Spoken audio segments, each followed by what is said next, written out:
Hello, I'd like to welcome you to our sketchbook series. This is our second project in this series, and today we're going to be making op art designs, and we'll be using some criteria for this. This can be found on Canvas, or you can pick up a paper copy like I have here. And we're going to be creating our name or a word in bubble or block letters without overlapping or touching our letters.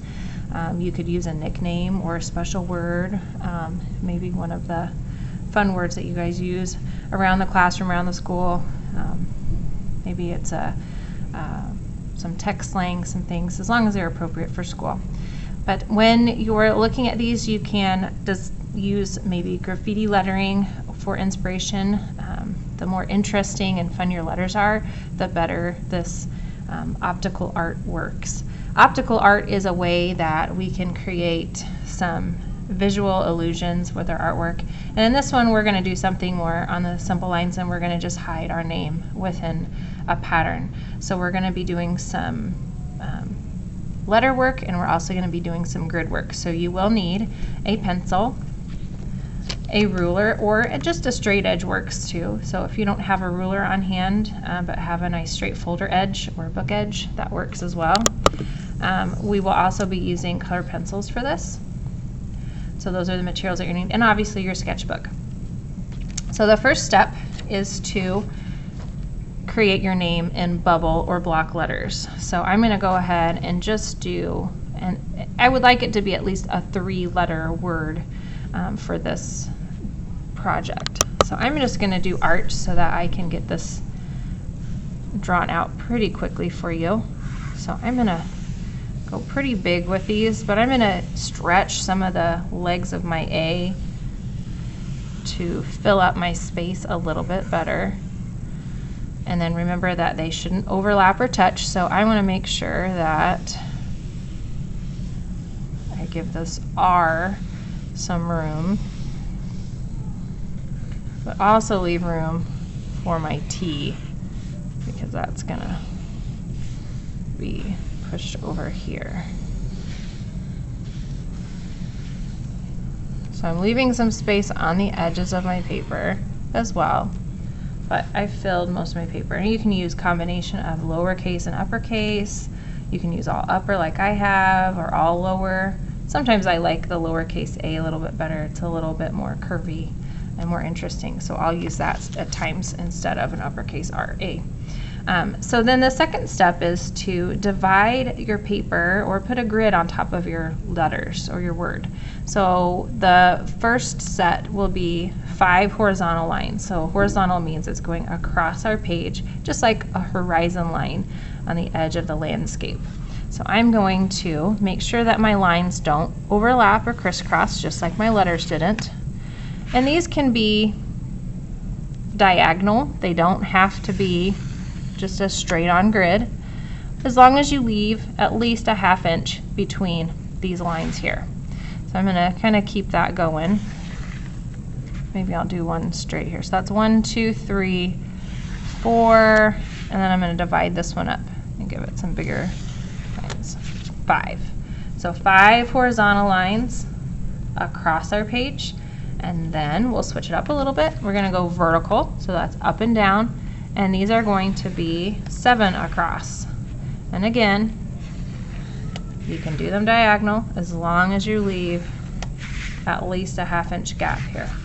So we're creating this grid pattern on top of our letters. So notice my ruler, my pencil are going straight through those letters. 3, 4, 5, 6, and I feel like I can divide this up a little bit better. 1/2 inch there, 1/2 inch there, thumb line there. Oops, that's why erasers were made. I can redraw that in. Okay, so I have my 7 vertical lines, my 5 horizontal lines, my word or name at least 3 letters long in the background, and now I'm ready to add some color. So when thinking about color, the best colors that work for an op art design are going to be contrasting colors.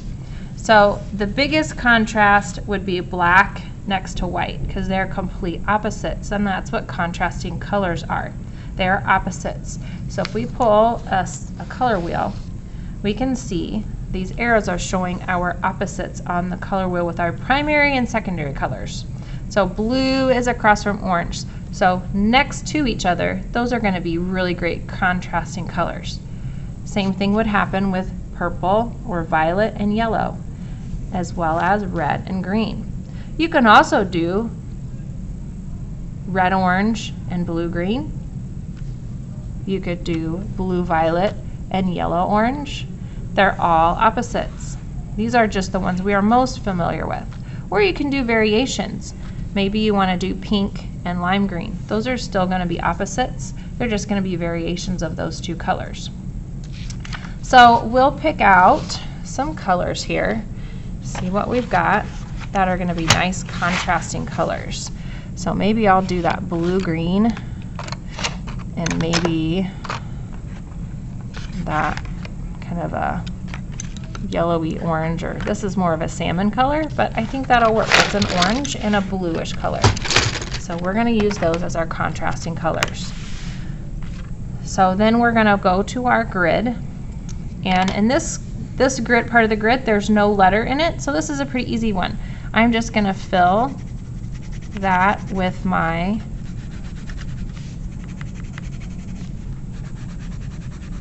color. So I'm using the side of my pencil, I'm filling the space. Okay, and then I would switch to my second color, and I'm going to fill in this. Now in this square, or this grid, part of the grid, there's a letter in the corner. So instead of coloring the letter the blue-green, I'm going to leave it blank for now, and it's going to be the opposite color to the square. So I will go back, and after I finish my initial color of the square itself, the letter inside will be the opposite.